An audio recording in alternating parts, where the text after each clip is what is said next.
Bismillahirrahmanirrahim. Assalamualaikum warahmatullahi wabarakatuh. Halo teman-teman semua, bertemu lagi dengan Syifa Nur Abiyat dengan NIM 2005296 dari program studi Ilmu Ekonomi dan Keuangan Islam. Pada video ini kita akan membahas mengenai STP atau Segmenting, Targeting, dan Positioning yang merupakan salah satu kajian dari mata kuliah Manajemen Pemasaran Islam. Beberapa hal yang akan kita bahas di sini, yang pertama adalah pengertian dari pemasaran dan strategi pemasaran. Kemudian yang kedua, kita akan langsung aja membahas mengenai STP beserta contohnya dari perusahaan-perusahaan yang ada di Indonesia. 1. Pengertian pemasaran dan strategi pemasaran. Menurut Philip Kotler, mengidentifikasikan pemasaran sebagai suatu proses sosial yang di dalamnya individu dan kelompok mendapatkan apa yang mereka butuhkan dan inginkan dengan menciptakan, menawarkan, dan secara bebas mempertukarkan produk yang bernilai dengan pihak lain.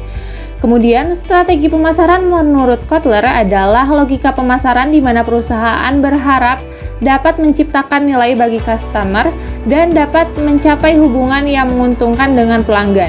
Sehingga dapat kita pahami bahwa strategi pemasaran adalah rencana yang menjabarkan ekspektasi perusahaan akan dampak dari berbagai aktivitas atau program pemasaran terhadap permintaan produk atau lini produknya di pasar sasaran tertentu. 2. STP. Dalam menjalankan strategi pemasaran, terdapat 3 komponen yang menjadi satu rangkaian. 3 komponen itu biasa kita sebut dengan STP atau Segmenting, Targeting, dan Positioning. Yuk langsung aja kita bahas ke yang pertama, yaitu Segmenting atau segmentasi.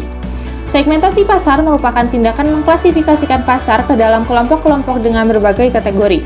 Melalui segmentasi pasar, aktivitas pemasaran bisa dilakukan sesuai dengan rencana dan memperoleh hasil yang maksimal dalam memberikan kepuasan untuk konsumen. Segmentasi pasar ini terdiri dari beberapa aspek, yaitu yang pertama segmentasi demografi, segmentasi psikografis, yang ketiga segmentasi geografis, dan segmentasi perilaku. Segmentasi demografi, yaitu segmentasi yang mendasarkan pada atribut pribadi audiens seperti usia, jenis kelamin, pendidikan, pekerjaan, atau status perkawinan. Langsung aja ke contoh yang pertama adalah dari Traveloka. Traveloka dapat dinikmati oleh semua kalangan, baik perempuan maupun laki-laki dengan rentang usia 18 sampai dengan 50 tahun. Target Traveloka adalah mereka yang sudah bekerja ataupun pelajar, orang yang tidak menetap, pasangan muda yang baru menikah, dan lain-lain. Sedangkan pada Ichiban Sushi menargetkan konsumen milenial dengan rentang usia 17 ke atas karena mereka cenderung lebih banyak menghabiskan waktunya ke outlet lokasi yang ada di mall. 2. Segmentasi psikografis. Segmentasi ini didasarkan pada kepribadian, nilai-nilai atau gaya hidup tertentu. Nah, langsung kita ke contohnya yang pertama dari Traveloka. Target Traveloka adalah mereka yang memiliki kelas sosial menengah ke atas dan beberapa klasifikasinya yaitu aspirer dan succeeder. Next, yang kedua dari Ichiban Sushi. Ichiban memiliki segmentasi kepada mereka yang memiliki kelas sosial menengah ke atas, namun sangat disayangkan bagi masyarakat muslim tidak dianjurkan untuk mengkonsumsinya walaupun sesuai dengan gaya hidupnya karena Ichiban Sushi masih menggunakan beberapa bahan yang haram. Segmentasi yang ketiga adalah segmentasi geografi. Mendasarkan segmentasi pelanggan berdasarkan negara, wilayah, kota, atau lingkungan tertentu. Langsung aja ke contohnya yang pertama dari Traveloka. Segmentasi geografi Traveloka menargetkan kawasan daerah ibu kota yang padat penduduk dan banyak pekerja rantau, serta lebih luasnya lagi Traveloka menargetkan negara-negara di Asia Tenggara sebagai pilihan destinasi yang ditawarkan.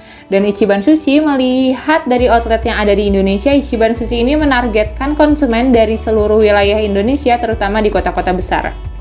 Segmentasi yang keempat yaitu segmentasi perilaku, yaitu mendasarkan segmen pasar dengan mengelompokkan orang berdasarkan cara mereka menggunakan produk, loyalitas akan produk, dan manfaat yang mereka cari. Contoh yang pertama yaitu dari Traveloka. Banyak masyarakat yang menggunakan Traveloka untuk memesan tiket kendaraan dan juga kamar hotel. Dengan layanan ini, konsumen dipermudah sehingga mereka dapat menghemat waktu, biaya, dan tenaganya. Dan pada Ichiban Sushi yang mulai dikenal oleh masyarakat pada tahun 1995, di mana konsumen menggandrungi sushi dan ramennya, dan loyalitas yang diberikan konsumen kepada Ichiban Sushi ini dikarenakan makanan yang mereka tawarkan memiliki harga yang terjangkau dan terdapat banyak diskon yang diberikan.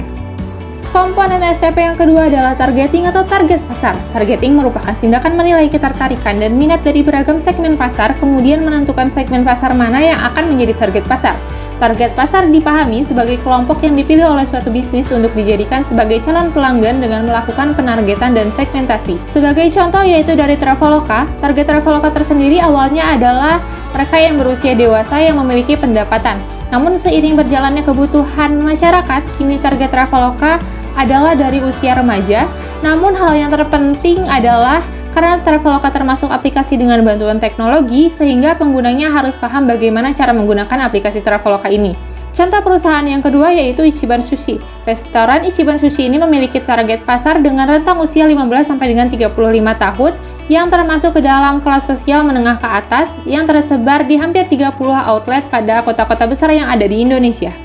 Komponen STP yang terakhir yaitu adalah positioning atau penempatan produk yang merupakan upaya untuk menempatkan posisi produk dalam menghadapi persaingan. Pengembangan strategi pemasaran ini bertujuan untuk mempengaruhi tentang bagaimana suatu segmen pasar tertentu menilai produk maupun jasa ketika dibandingkan dengan kompetisi pasar. Contoh yang pertama yaitu dari Traveloka. Traveloka diposisikan sebagai platform mobile app incaran para traveler yang bermanfaat dengan menawarkan berbagai layanan pemesanan seperti pemesanan tiket pesawat, pariwisata, dan hotel di berbagai tempat yang ingin konsumen tuju dengan harga yang dapat disesuaikan. Contoh perusahaan yang kedua yaitu Ichiban Sushi. Restoran ini memposisikan sebagai restoran sushi terjangkau dengan kualitas bahan makanan premium.